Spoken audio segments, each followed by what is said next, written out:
We want to warn you that this episode contains distressing and upsetting scenes.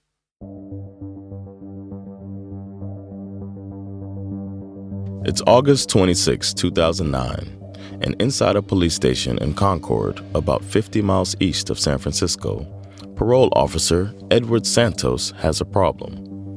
He has a convicted sex offender in custody, a man who for over 20 years has lived as a free and seemingly upstanding citizen. But now it appears he's living with a young woman and 2 small children. Or is he? Philip Garrido says all 3 girls are sisters and his brother's daughter. But the oldest, 29 years old, claims to be the mother of the 2 younger ones and says she fled from an abusive man. So what's the truth? One thing is clear. Something isn't right. It's a tense situation inside the small police station as Edward Santos calls his colleagues for backup. I don't believe Alyssa's story, he says. When backup arrives, Garrido suddenly admits that he's the father of the 2 young girls. Why didn't you say that earlier? Santos asks. What are you trying to hide?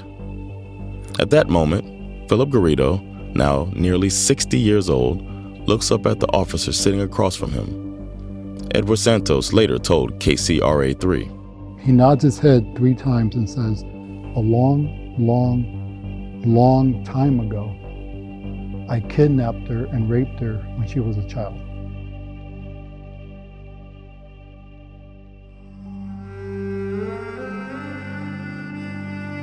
You're listening to Girl Missing, a 6-part series about the kidnapping of Jaycee Dugard and a justice system that completely failed.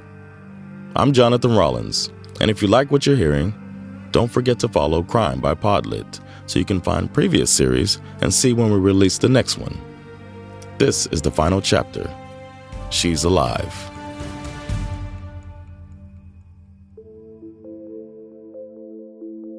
Edward Santos is, of course, shocked after Philip's confession.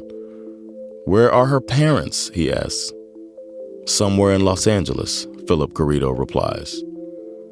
Edward Santos returns to Alyssa, as she still calls herself, and tells her what Philip has said. She breaks down and starts to cry. She finally reveals that she is in fact Jaycee Dugard, and everything kind of explodes after that. A few hours later, Terry Dugard is at work when her cell phone rings. It's the police. The guy goes, we have your daughter, Jaycee. And she goes, this isn't very funny. I mean, who wouldn't think it was a joke after 18 years? And he goes, no, really. And he put Jaycee on the phone. And Jaycee started talking to Terry. After Terry talks to her daughter for the first time in 18 years, a daughter she never thought she would see again, she calls her ex-husband, Carl Probin. He recounts the moment to the Orange County Register just hours later. Basically, he said, are you sitting down? I said, yeah. She goes, they found Jaycee. And she paused for a few, 10 seconds, and she goes, she's alive. And we both cried for about 10 minutes.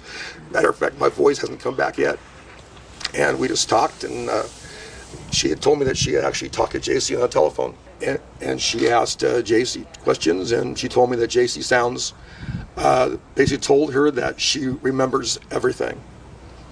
And then the FBI agent had told Terry that they have Jaycee, and they have the people that, that she was with. Terry had asked all the right questions and knew it was Jaycee, Carl Probin says.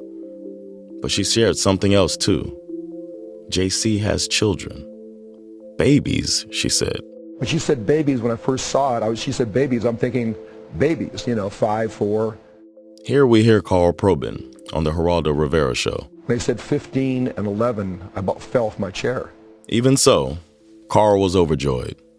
By this point, he didn't believe Jaycee would ever be found, at least not alive. I was in the process, I had given up hope of having her alive. I was in the process of wanting to recover her body, basically, and find out who these people are. And now to get her back alive, it's like winning the lotto, And now, the news was broadcast worldwide. A California kidnapping case has come to an astonishing end. Police believe they have the victim, who was snatched from the street 18 years ago as a young girl. I'm very happy to be in front of you under these circumstances. Jaycee Dugard was found alive in Antioch. Excuse me. She was found alive in Antioch. As we've been reporting this morning, a possible break in the 1991 kidnapping case of an 11-year-old girl from South Lake Tahoe. A woman showed up in Contra Costa County yesterday claiming to be Jaycee Lee Dugard. The 1991 disappearance of Jaycee Lee Dugard led to an intense search, but no results. Now she has surfaced, along with disturbing details of those many years. And good afternoon. We're live in the CBS 5 newsroom with updating the breaking news. She was kidnapped 18 years ago from Lake Tahoe, but today Jaycee Dugard gets to be reunited with her parents, and her suspected kidnappers are apparently under arrest. One person who saw the news was a woman who had been living in fear for the past 21 years. Fear that a certain Philip Garrido would come after her, again. John Glatt, author of Lost and Found, about the kidnapping of Jaycee Lee Dugard, explains. She was always scared he was coming after her. He told her he would. He said, "I'll see you again, Katie." That Wednesday afternoon, Katie Calloway, the woman who was kidnapped and raped by Philip Garrido 33 years ago and whose testimony put him in prison, was heading to feed her dog when she passed by the TV. She shares her story on the documentary, Captive for 18 Years.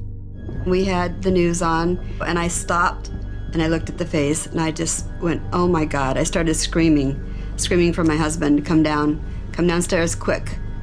This is the man that kidnapped me. Look what he's done. Slowly, Katie Calloway realized that the man she had feared all these years hadn't been after her, but something entirely different. Yet, she was always right in sensing that he was dangerous. She told CBS. I was shocked. I was stunned. I started shaking. Immediately, I had the sense of some sense of relief because he had finally been caught and he was going to be put away. But at the same time, I had overwhelming feelings of the fact that my fears had always been justified.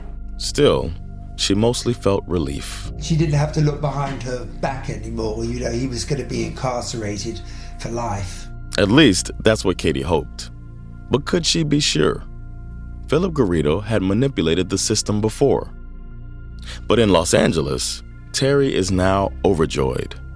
She has just told her sister Tina, Jaycee's beloved aunt, that Jaycee has been found. It's the evening of August 26th, and the next morning, they will fly to San Francisco to meet Jaycee for the first time in 18 years. Tina recounts to the Orange County Register. I didn't sleep the night before. My stomach, my heart was racing. It was horrible. Actually, I did fall asleep and then was almost late to the airport. The two sisters fly together with Jaycee's younger sister, Shayna, now 19 years old. And at San Francisco Airport, FBI agent Chris Champion meets with them and drives them to a motel where Jaycee and her two daughters are waiting. I want you to know that I looked at her and I knew her right away. After 18 years, you have a sense of, could this possibly be true? But it is true. Standing in front of Tina and Terry is Jaycee Lee Dugard. And standing in front of Jaycee in that small motel room are her mother and her aunt. She knew me, and she came forward right away and it was a meeting of the middles. And together we hugged, and she said, Auntie Tina. She absolutely knew who I was. She remembered us. She remembered me right away. She knew exactly who I was. I knew exactly who she was. It was, like I said, one of the happiest moments of my life. I will tell you, I just went forward and cried and hugged and held her as tight as I possibly could. It was surreal and fabulous. Our family is joyous. Over the next few days, Jaycee and her daughters, along with Tina, Shayna, and Terry, stay at a secret location just outside of San Francisco, where they begin to reconnect, to get to know each other again.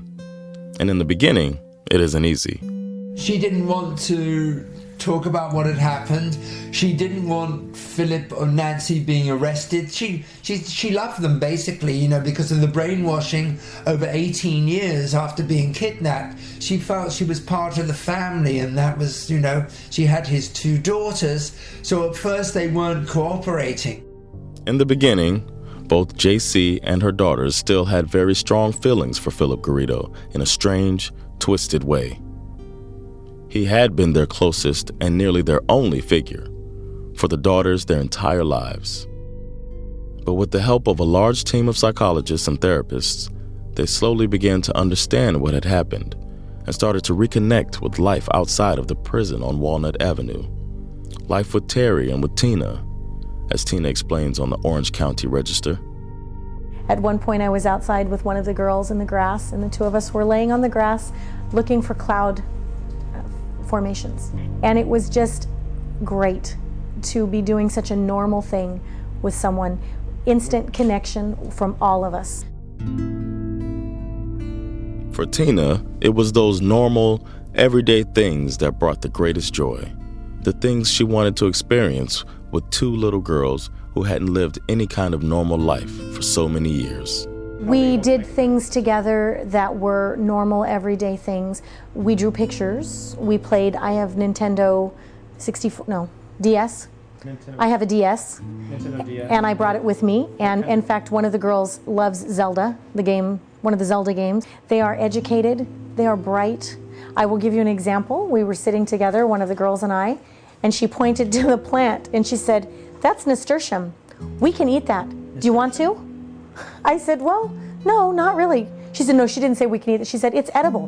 Do you want to eat it?" And I said, "Well, no, not really, but it's good to know."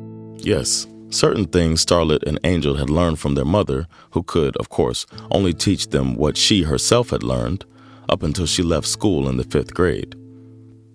Other things took much longer, but the enormous media attention the case received had some unexpected and positive effects. A billionaire saw the case on TV and decided to donate a horse ranch to Jaycee and her daughters to help them heal. So they introduced what they called horse therapy, where they all had these pet horses, and that was brought that into it, and that was very therapeutic, I think, for Jaycee and the two little girls to have these horses, and that was the first photograph, I think, of Jaycee with her new horse and the little girls, with their horses. So I think that was very constructive in curing them, helping them. A few years later, Jaycee spoke about the horses and the support they gave her to WMUR.com. They just provide a buffer in some cases, I needed a chance to connect with my mom, but that wasn't the easiest thing in the beginning.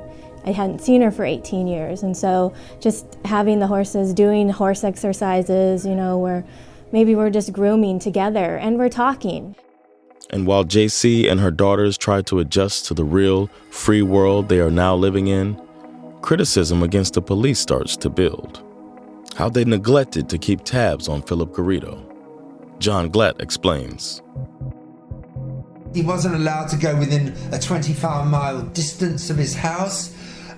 He would, and so he was getting away with this for years, He wasn't supposed to go out at night, yet he went out at night a lot. One of Philip Garrido's former parole officers, Ralph Hernandez, often visited the house during his years monitoring Garrido and claims today that nothing seemed suspicious. He is interviewed by the British TV station, Channel 4. He was, at the time, normal speaking, normally dressed, but there was nothing there to say or to indicate that something was amiss. So you didn't feel uncomfortable? No. You didn't get any strange vibes or any strange feeling from being in the house? None whatsoever. Deputy Sheriff Fred Collar is also quick to praise the role the parole officer played when Jaycee Dugard was found. Very proud today to report the Department of Corrections and Rehabilitation's Parole Division for their work in solving the 18-year-old mystery of the disappearance of Jaycee Lee Dugard. This, despite repeatedly failing to notice anything unusual about Philip Garrido, or to discover that he had 3 people hidden in his backyard. But now, the media begins digging into the story and reveals not only the mistake of recent years, but much more. This is a metaphor for decades of neglect by state and federal parole officials, basically allowing Philip Garrido to do as he pleased, including taking Jaycee Dugard prisoner. In an investigative report, ABC shows how police officers, parole officers and other officials repeatedly avoided or neglected their duty to verify whether Garrido was actually living the law-abiding life he claimed. In this letter, Senior U.S. Probation Officer Mark Mesner thanks Garrido for his cooperation over this period of supervision and hopes that he will continue to do well. Mr. Mesner? We pay Mesner a visit to find out why Garrido's federal parole was cut short, given his violent and unstable background. Mr. Mesner, we just want to ask you a question. Mesner drives off without answering our questions. Initially, neither former parole officer Meissner nor others with the police force would explain how they allowed Garrido so much freedom. But when it was revealed that Erica Pratt, you remember her, the neighbor who saw children playing in the backyard and actually called the police, when her call surfaced, the police had to face the truth. Contra Costa County Sheriff Warren E. Rupp held a press conference. On November the 30th, 2006, we missed an opportunity to bring earlier closure to this situation. Yes, Warren Rupp explains that a woman called to report that children were living in Garrido's backyard. She also stated that Garrido was, quote, psychotic and a sex offender, unquote, says Warren Rupp. We made contact with Mr. Garrido in the front yard of his home.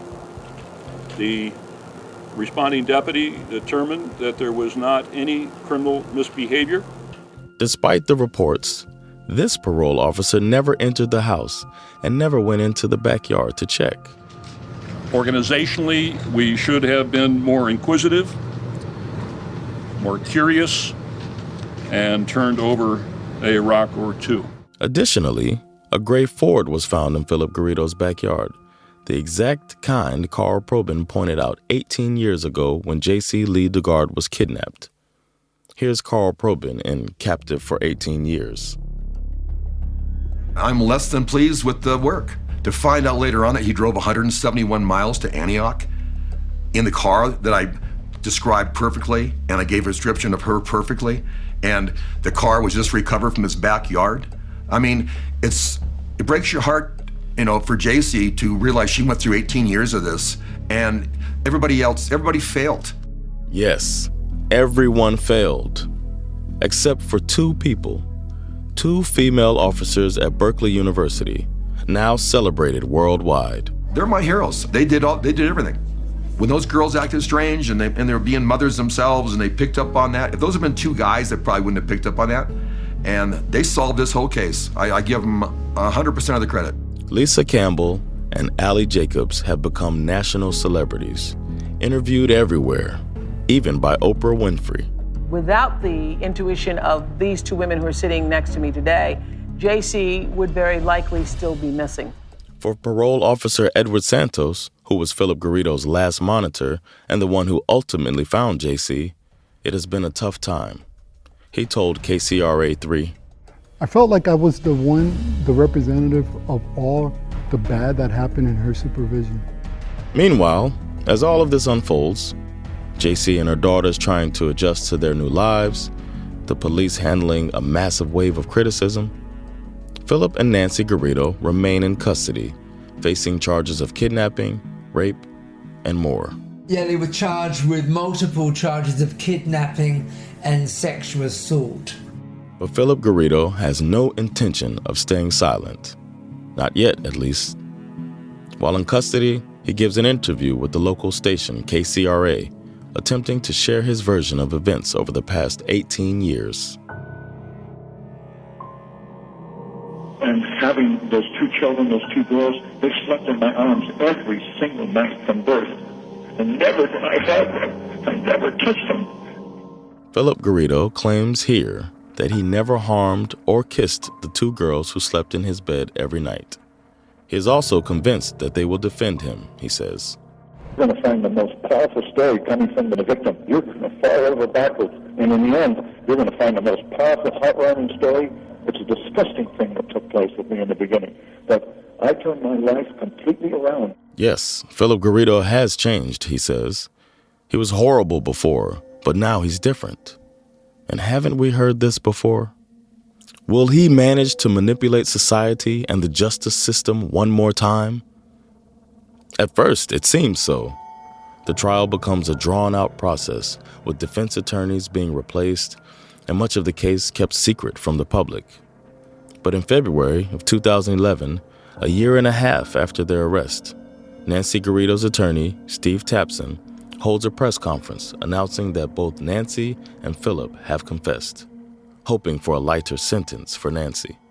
Unfortunately, the quality of mercy is strained in El Dorado County.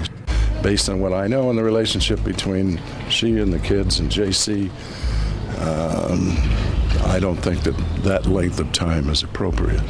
The prosecutor has requested 241 years for Nancy Garrido, which her attorney thinks is excessive. He points out that Nancy assisted in the delivery of both of Jaycee's daughters and says at the press conference that she was, quote, like a mother to all three of them, unquote. He also emphasizes the pressure she lived under, though he does not deny her involvement. And admittedly, she cooperated with him under his authority, under his thumb. So obviously at trial, if we go, we're going to have to argue, Stockholm Syndrome and Patty Hearst stuff and so on. And there's already psychiatric evidence to show that she was under his thumb. So, in February of 2011, the idea is to plead guilty and hope for a lighter sentence. But then the case takes yet another bizarre turn. Here's how it sounds on KCRA on April 7th, 2011. For days, the defense attorney has been saying Philip Garrido would plead guilty today. Instead, both he and his wife Nancy pled not guilty. The reason for this is unclear, but Philip Garrido's defense attorney, Susan Gelman, explained that she believed the jury was improperly selected and had acted incorrectly. She didn't elaborate further in court, but stated outside that she had concerns about both the ethnic and geographic selection of the jury. She was also upset that Nancy's attorney, Stephen Tapson, had said they would both plead guilty for Nancy to receive a lighter sentence, claiming he should not speak about any client other than his own. Who does that? Who says those kinds of things? Mr. Tapson should never have done that. That was the wrong thing for him to do. And it was inaccurate. But then comes the confession. On April 28, 2011, both Garridos pleaded guilty to kidnapping and rape by force. The sentencing takes place in June that same year, and up until the last moment, it's unclear if Jaycee Lee Dugard herself will attend and testify. In the end, her mother is there, reading an incredibly emotional statement. How could anybody with a heart or a conscience or a soul, for that matter, take an innocent child away from its mother? She continues with a statement from Jaycee herself, in which she writes that she chose not to attend the trial because, quote, I refuse to waste another second of my life in your presence. Everything you ever did to me was wrong, and I hope one day you'll realize that. I hated every second of every day for 18 years. You stole my life and my family's life, end quote. And on June 2nd, AP reports, the serial sex offender who held Jaycee Dugard hostage for nearly 2 decades has been ordered to spend the rest of his life behind bars. Philip Garrido appeared in a Northern California courtroom on Thursday, where he was sentenced to 431 years in prison. 431 years in prison, without the possibility of early release. El Dorado District Attorney Vern Pearson tells AP after the sentencing, I think it's fair to say a nightmare has come to an end, and that now it's her children, her mother, have to go about the business about getting on with the rest of their life. And Nancy was sentenced to 36 years to life imprisonment, but the sentences would allow Nancy to be eligible for parole in August 2029. Yes, Nancy was also sentenced to a long prison term. Afterwards, Nancy's attorney, Steve Tapson, commented on the sentence and on Terry Probin and Jaycee Dugard's emotional statements on KCRA.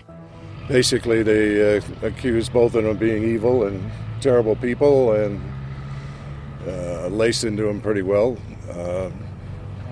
But we expected that, obviously. Mr. Thompson, what was the reaction from Nancy and from Philip when... Tears. I didn't see him. He was behind me, but Nancy was in tears. Today, both Nancy Garrido and Philip Garrido are imprisoned. Here's John Glatt again. So, I mean, it's ironic that after keeping Jaycee and her daughters captive for so long, he's now imprisoned with Nancy, which is, poetic justice, I guess. So, how has life turned out for Jaycee and her family? In July of 2010, Jaycee Dugard was awarded $20 million by the state of California to compensate her for, as they stated, various failures by the Department of Corrections that contributed to Dugard's continued captivity, ongoing sexual assault, and mental and/or physical abuse. Jaycee does few interviews and has kept her daughters entirely out of the public eye. But here's what she said in a 2016 interview with Diane Sawyer for ABC. They're so resilient and they're beautiful and loving. She also said that it was important to her that she and her daughters could continue to talk about what had happened. They saw his craziness and ups and downs and knew how unpredictable he was. And in fact, in all that horror, even laugh about it. To know it was okay to laugh about Philip and Nancy and their craziness, it helps. Today, Jaycee Dugard runs the Jaycee Foundation, which helps families who have gone through severe crises. It doesn't necessarily have to involve a missing or kidnapped child. It can also be other situations. If my story can inspire somebody to go back and maybe look a little bit deeper, I feel that we've done a good job. And what about that list of things she wanted to do when she was free? Remember? She shares with Diane Sawyer on ABC. See Mom. First on the list.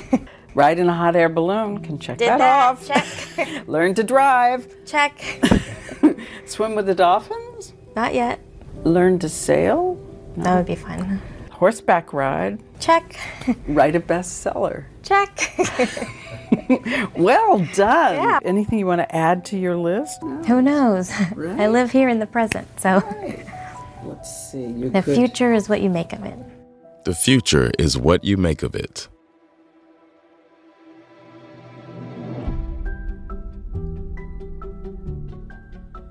You've listened to the final episode of Girl, Missing, a series about the kidnapping and 18-year captivity of Jaycee Dugard by a man who had already served time for kidnapping and rape.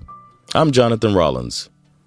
The producer of this series is Tove Freeman Leffler, with sound design and mixing by Jens Nielsen and Thomas Rajnai.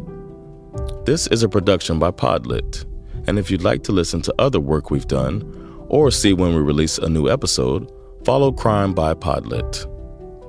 The sound clips in this chapter come from OC Register, Captive for 18 Years, The Geraldo Rivera Show, CBS, ABC World News, CBS 5 Newsroom, KCRA TV, WMUR.com, ABC, AP, KCRA3, and Oprah Winfrey Network. Thank you for listening.